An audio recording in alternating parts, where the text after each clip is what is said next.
Now the Three Martini Lunch with Greg Columbus and Jim Garrity. And welcome, everyone, to the Friday edition of the Three Martini Lunch, along with Jim Garrity of National Review, who is also the author of the soon-to-be-released book, The Weed Agency. I'm Greg Columbus of Radio America.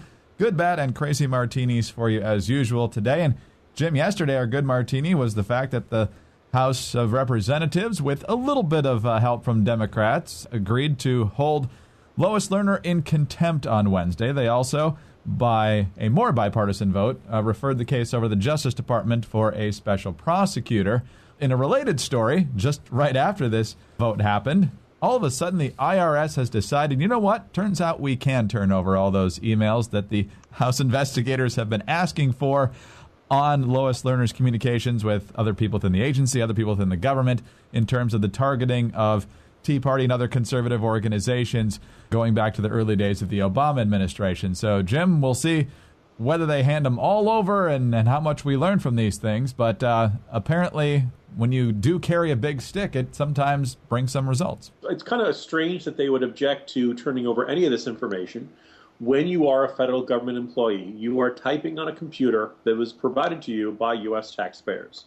Chances are the people on the other end of that email are also working on government computers provided at the expense of U.S. taxpayers. You are working in an office paid for by U.S. taxpayers.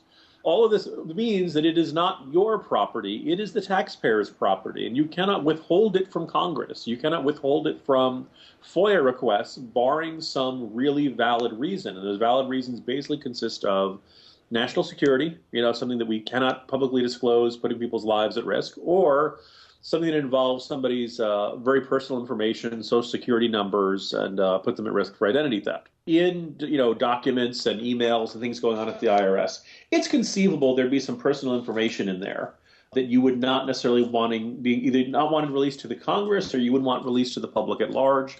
They have these things called Sharpies. They have these things you just cross out and redact the parts that involve that, and you turn over the rest of it. And as we've seen in this matter, as we've seen in the matter of the Benghazi emails and things like that, this administration, even much more than previous administrations, you can argue this is a long, bipartisan practice, but basically the idea of classifying things and declaring national security and other protections for information that isn't really a national security priority, but is perhaps embarrassing, is the excuse they put up there. I'm glad to see they're finally fighting it back against this. And my guess is we will find something of interest to this. We all recall Lois Lerner saying in one of her messages that she was thinking of joining to go work the Obama campaign. Now, she may have been joking. I think a lot of people, the reaction suggests that maybe she wasn't joking. Certainly nobody found it outlandish and kind of suggested that you have somebody who's a diehard partisan running enforcement of a very key part of the tax code. So good to see this progress on this. And my suspicion is we'll get at least one revealing or significant statement out of this next batch of documents. All right, on to the bad martini now. And, of course, Mitt Romney was the Republican presidential nominee in 2012. I think if you and I had to vote all over again, we wouldn't have any trouble pulling the lever for Mitt Romney again. However, Mitt Romney, if he really harbored any secret ambitions towards running in 2016, which I really don't think he did, probably they all got the nail in the coffin today with his appearance on Morning Joe and Mitt Romney explaining how he differs from his party on one critical issue that the president currently is championing. A part company with many of the conservatives in my party on the issue of the minimum wage. I think we ought to raise it because, frankly, our party is all about more jobs and better pay. And I think communicating that is important to us. Jim, I don't think either of us would suggest that Mitt Romney would not be a better steward of the economy than Barack Obama, but the fact that he is buying into this when we've discussed over and over how market forces work with wages and business and bottom lines and that sort of thing, to jump on this bandwagon is not encouraging. Raising the minimum wage is one of those ideas that always polls very, very well. People don't necessarily think through the consequences of it. We saw the report indicating that possibly, a million jobs would end up being lost for it because of this. We have a minimum wage in this country. Maybe it's worth it. Maybe it's worth it to slow down hiring in minimum wage jobs in order to give a raise to those who currently have them or who won't get laid off because of this change. And I get the political pressures on lawmakers that you don't want to respond to hey, let's help out some people who aren't making much money with a very complicated economic argument. However, what's particularly frustrating about this, Greg, is that, look, in that very same interview, Mitt Romney has said he's not running for president again. No one really is clamoring for it. We all feel very fondly of the governor, but it's time for him to ride off into the sunset and live happily with Ann and his boys and find other things to do with his life. So he's not running again. He's not in any office. He's not going to get voted out of any office. And he's not willing to take the difficult stand. So if Mitt Romney's not willing to do it, it's going to be a lot tougher for every other Republican who faces re-election in 2014 to do it.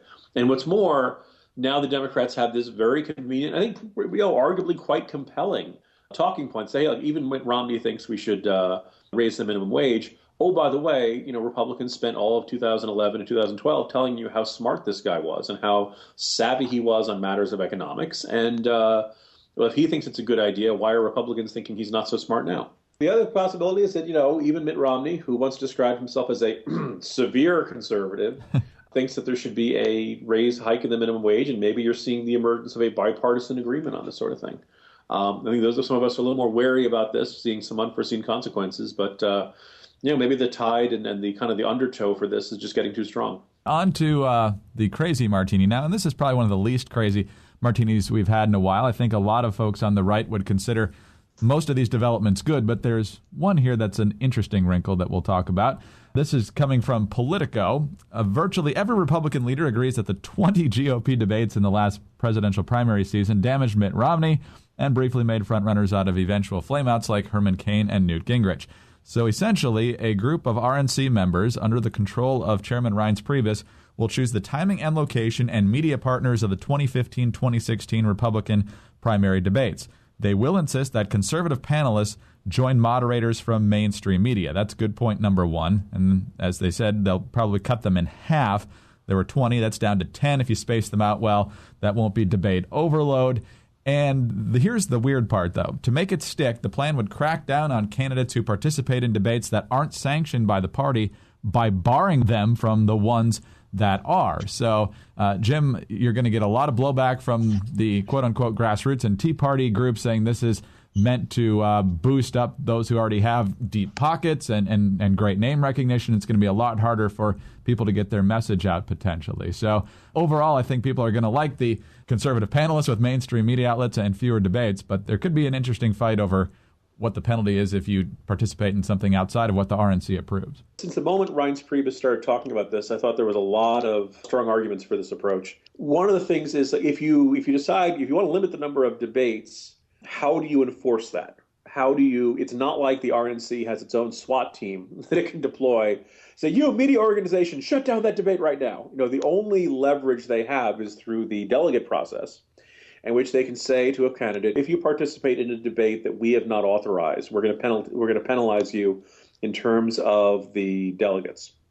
And they put this forth before the whole RNC. The whole RNC appears to be, or at least the majority of the RNC is pretty supportive of this. I'd be curious if there is a broad consensus that there were too many debates in the past couple cycles. I think there is. I think it's safe to say that, look, the reason a debate is meaningful is that there aren't that many of them.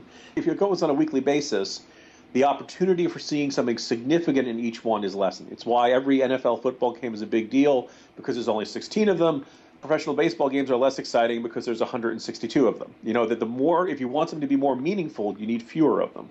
I think 10 is a good number. I think it gives time for somebody to build up support. I think, there's plenty of ability to do this, once or twice a month.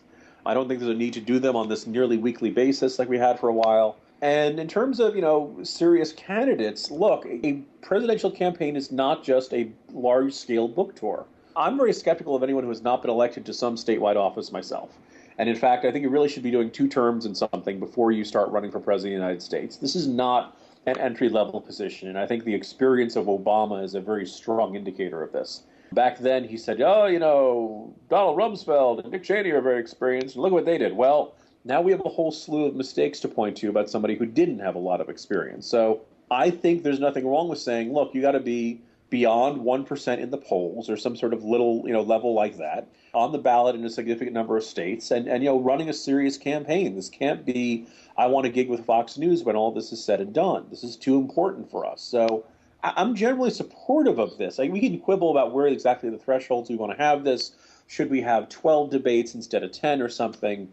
But I think generally this is something necessary to instill a certain amount of discipline to a process that is at this point completely in the hands and control of the media that is generally not terribly friendly to Republicans. Overall, again, 2 out of 3 I think are very good. Limiting debates is good, and having more Republican-friendly questions coming from some of the moderators, although a mix is always good because whoever wins the nomination is going to get tough questions down the road and throughout the campaign season. The question is if the RNC works with major media outlets and maybe like the Heritage Foundation and some other prominent conservative think tanks, all of a sudden on the side, the Des Moines Chamber of Commerce wants to have a roundtable and 2 or 3 of the many candidates show up. Should they be kicked out of the next debate? I just don't know if a lot of people are going to like that idea. The first thing would be to have every candidate saying, look, here are our 10 debates. Does anyone feel like this isn't enough? And of course, the people who will say this isn't enough are the ones who are at 1% or less, who need every opportunity they can to get there. And that's why you have, I think at one point there was some debate for the Democrats in 2008 that was not televised. It was on radio somewhere. And of course, it was very small scale.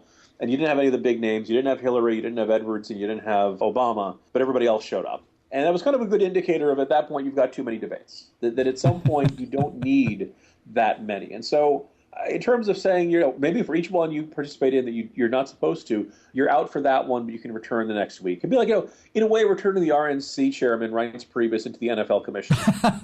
You can start finding people and just say, look, you know what? Rand Paul, that was a really brutal hit you put on Christie, and I'm sitting you out for a week or something like that. Or, a $1,500 fine for the hit that Ted Cruz put on Bobby Jindal or something like that. So I don't know. We'll see how that shakes out. But I think that Priebus and company have the right idea in this area. And I think, we got to give them a little bit of leeway in trying to implement a new system, and we can adjust it as we go along. No, very interesting. Could be a little infighting along the way. I think everybody agrees we don't want Roger Goodell to be the next RNC chairman. Jim, have a great weekend, and we'll talk to you Monday. See you Monday, Greg. Jim Garrity of National Review. I'm Greg Corombos of Radio America. Thanks for being with us today. And be sure to join us again on Monday for the next 3 Martini Lunch. Have a great weekend and a great Mother's Day.